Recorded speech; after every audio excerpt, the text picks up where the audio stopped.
Brandon Leake. I am 27 years old, and I am from Stockton, California. I just left teaching high school English, and I am now a counselor at a local community college called Delta. I did grow up in a neighborhood where drugs and gang violence were rampant. My mom worked 15 different jobs to make sure that I was provided for. When I was 4, my little sister was born. I don't even think I understood what being an older brother really meant at 4 years old. I just knew that this little person was here. My family very much insulated me into this very loving household. Then when I became a teenager, it became this anger. And what I did was I let all that frustration out through creativity. Writing most certainly was an escape from me. I have a 14-day-old daughter. Wait, 14 days? 14 days. Congratulations. Thank you, first kid. I want to be able to do what I love, to be able to create my own schedule, and to be able to make sure that I can give her the best experience of having a father around that I possibly can. All right, here we go.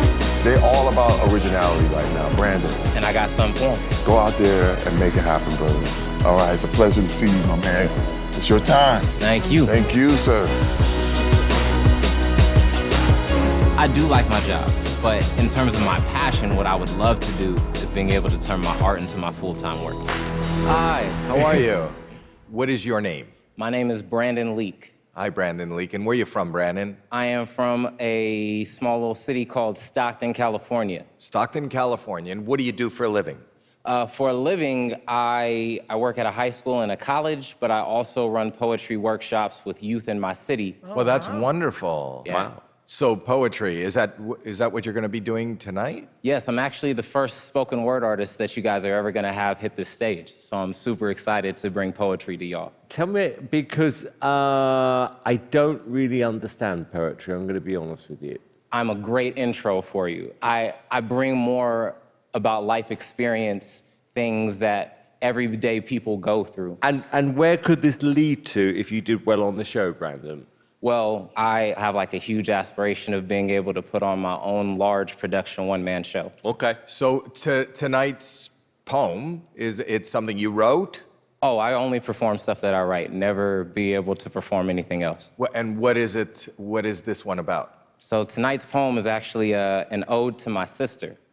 Are you close to your sister? Very much. She's here with me now. Oh, she's backstage? Kind of. Well, we already love you. Make us love your poem. Beautiful, I got you for that.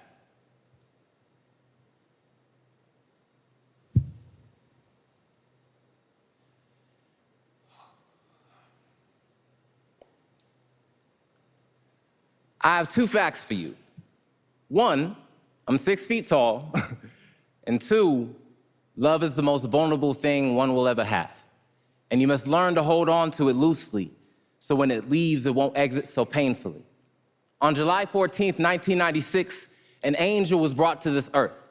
Her name, Danielle Marie Gibson, but I only know her as Puff. Her smile is as wide as the universe. Her eyes, they glimmer like the stars. She is my world and my sister. I, just 4 years old at the time, learned what it meant to love selflessly, for on days in which my strength was but knee-high, seeing her smiling face would make my soul fly. But on March 23rd, 1997, I've been ground-bound because she left Earth to go back home amongst the stars, right next to God, but I was left here to manufacture wings out of tears and broken dreams, yet I'm still haunted by these nightmares because I have a really creative mind. And sometimes it designs these alternate realities where she is still here, still alive, and all the things I wish we could have done are played again and again and again, and I'm tired of playing God because I gotta come to terms with the fact that my sister ain't never coming back. And that's the cost of love. Caring for someone so much that you can't imagine living life without them, staring at a grave like, how about I trade my 6 feet for yours, but that's not real. And I know I said earlier to hold on to love loosely, so when it leaves, it won't exit so painfully. But if this pain and these memories are all that I got left of you, I won't never regret these scars from just trying to hold on to you.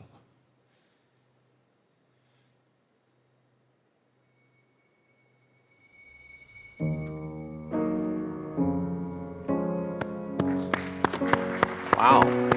It is a wow. Flowers across the sea, memories are what they used Gosh. to be. You're tearing up. My brother passed away the same year that your sister passed away.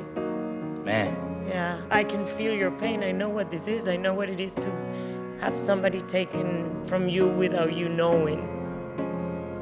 But it was very beautiful for me. thank you. What an amazing tribute. There's something very, very special about you. Thank you. Really. This is a very difficult thing for me to judge. I shouldn't be judging it. I just want to compliment you on what you just did because it was extraordinary. Thank you for so much. Really? So much. Well, it's amazing to me that on season 15, it's the first time that we're hearing somebody of spoken word. There was something more raw in the way it's like singing and talking and just being a human a cappella. No music, no nothing, just a raw heart beating in front of us. We feel your pain, we feel your love, and you moved me to do this. They speak of a better place. They speak of kingdoms and how they come. They speak of freedom and marching drums, freedom and marching drums. You're amazing, buddy. You are so Thank Brandon Leake, Thank you. you have received the golden buzzer from Howie Mandel. You are going straight to the live shows. Oh, God. How do you feel right now, sir? Man, like, ecstatic. Y'all don't even know. Like, my daughter was just born, and the only thing that I've been thinking about is like, man, I don't want time to slip by being at this 9 to 5 while she's at home growing. Like, this is my shot. Brando, can I have an elbow?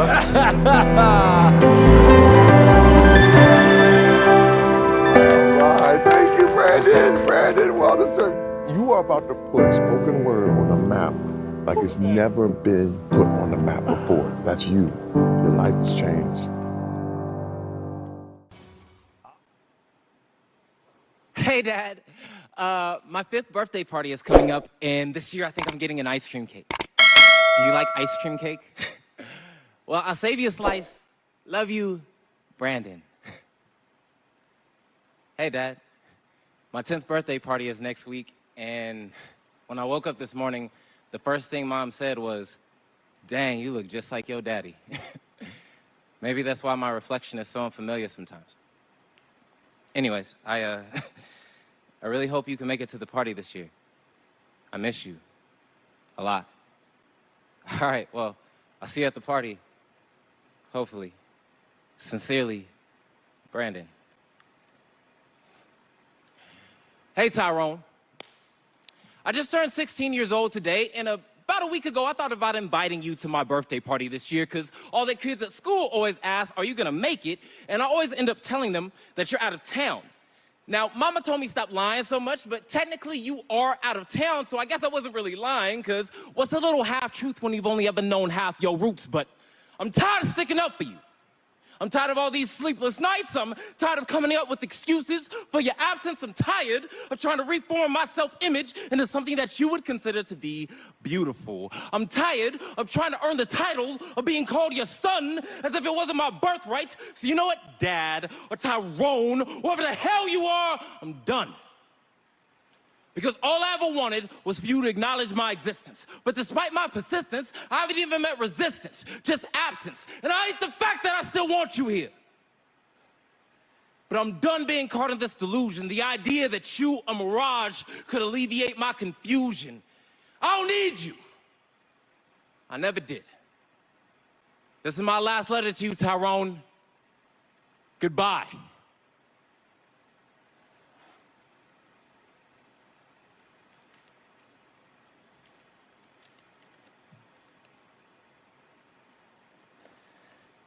Dear Tyrone, for 25 years I cried into pillow sheets, wondering why you left me. Wondering what I could have done to have earned your love, or how I pushed you so far away. Your absence, like a flame, found home in the kindling of my insecurities, and my mind became a wildfire. And as I ascended in age, my sorrow turned to rage, because I wanted to move on, but I simply couldn't turn the page. Or I didn't want to, because somehow being angry with you still made me feel close to you. And despite our lack of history, Tyrone, I've come to learn that pain, like secrets, can only control you if you hold them within. So I've laid down these woes at the altar of Christ just so I can tell you this. I forgive you. I forgive you. I forgive you so I can finally be free. No longer shackled to my misery, because this situation is so much bigger than you and me. This right here is generational healing, because I'm getting married soon. And I want our first chapter together to be started off on the right page with you by my side as I marry my bride, because Tyrone, for the first time ever, I can honestly say, I love you. And I actually mean it, so will you be there? For my biggest day ever, sincerely, your son, Brandon.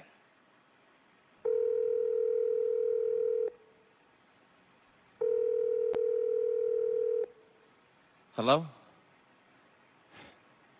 Hey, Tyrone. I got something I'd like to read to you.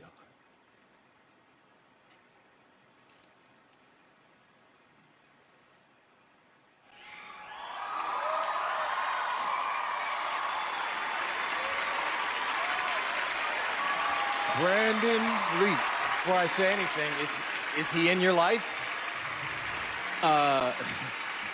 Yes, he is. I actually talked to him today and told him to tune in, so this is also his first time hearing it. Real. So this is so much more than a performance. These words teach, they're real, they're human. I have nothing else to say. Those are all the words. They should be yours, not mine. Heidi. Dear Brandon, I think you just earned yourself a spot into the finals. XOXO, Heidi. P.S. I know you think that Howie is your biggest fan, but I think I am too.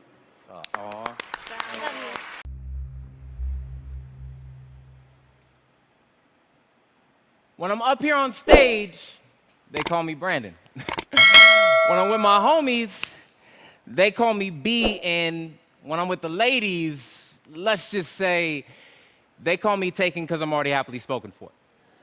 But when I'm back at home, my mama, she called me Pookie. And though I'm not afraid to admit it, my mother calls me Pookie at like the most inopportune moments. For instance, today, on my way here to America's Got Talent, my mom screamed out the front door, "Make sure that you call me when you get there." Pookie. And like, I get why my mother says it out of courtesy, but to be real, I don't understand why my mom's so concerned with my safety, praying for me as I leave the house on a daily, because I'm just a young man who has faith in Jesus.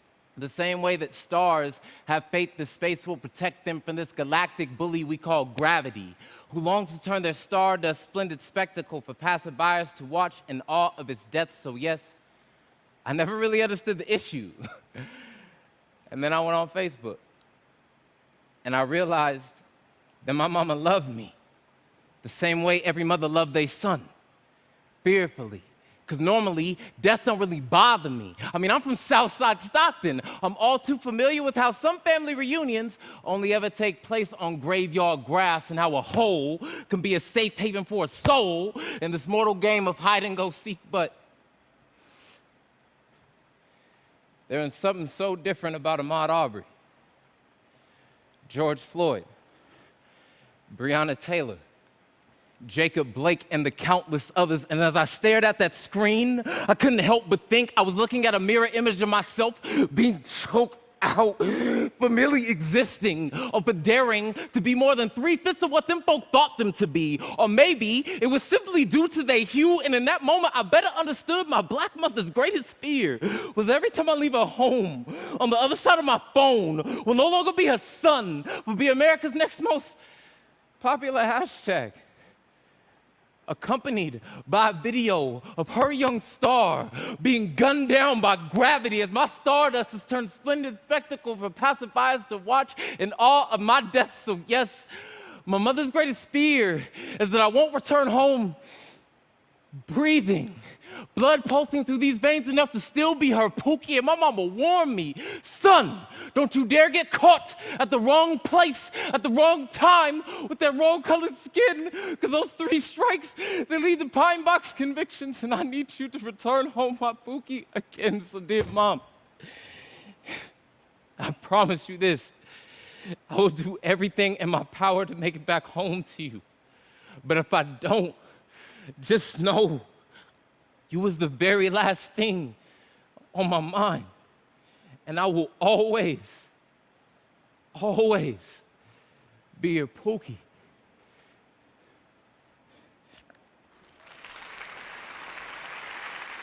Yes, Jesus loves me. Yes, Jesus loves me. Yes, Jesus loves me, for the Bible tells me so. I listen to your mother sing this song to you every night. And the craziest part is, you ain't gonna remember any of this. All these moments we share will simply slip into the forgotten pages of the past for you, but only for you. Because I will never forget. Never forget all the things that you made me feel, how I was already in love with you before I could ever hold you. As your mother cradled you into existence, I prayed for you the best way I knew how, by praying for me, praying my inadequacies not become a family legacy, that these sins I carry me to cemetery before they ever become hereditary, because you scare me. Because I don't want to plant grotesque seeds you'll one day have to come back to weed. What I'm saying is, I never want you to be forced to pluck painful memories of me out of your psyche. I want our time spent to be God sent, so when you look back on these days, you remember how sweet the smell is. I'll never forget the day you came into this world, the hell you caused your mother. Well, technically it was my fault you were there in the first place, but that's a biology lesson for a whole nother day. Anyway, I'll never forget holding you in my arms for the very first time. How your presence compelled time to stand still because it knew in that moment nothing else mattered. How with you in my grasp, I understood what it meant to wear your heart on your sleeve. Just you in the eyes, staring eye to eye, and in yours, I could see the love we shared and the safety you felt. I wonder, could you see the fear that lied behind mine? The way Daddy's life was forever changed by the gift of your presence. Because the moment you entered the picture, it drew out all of my selfishness, illustrated how far I still have to go to do what I've been called to do, to move where I've been called to move. But, boo-boo, there's no more time left for fear. Only time left to build more memories, longer legacies. Aaliyah, in you, I will plant the best of me. My love, my passion, my drive, my hope, it all lies in you because, boo-boo, what you've yet to realize is so many nights as a child, I would pray for the earth in hopes that I could change it. And baby girl, you have become my world. And I know that if I can change your life for the better, that God must be real due to that answered prayer. So Aaliyah, my beautiful daughter, be you. And whatever that entails, let passion be your motor, let wisdom be your guide, and your mother and I will be your biggest cheerleaders on the scene, no matter victory or defeat, because boo-boo, this life will knock you on your behind more times than you can count, but you must get up, queen. You must stand up, queen. Wear your crown, queen, because you are so much stronger than what you think. All those nights in which these lips press prayers through them for the sake of your now and soon to come boo-boo. You got heaven standing behind you, so who in hell can stand against you, Aaliyah? I promise to give you a childhood of splendid recollections and Daddy's best protection, a prayer. Dear God, I know that you cared for my daughter before she was ever in her mother's womb, and I just pray that your largest of blessings wait in her storehouse of destiny. Because I know ain't none of us perfect, but my daughter, she's worth it. Amen.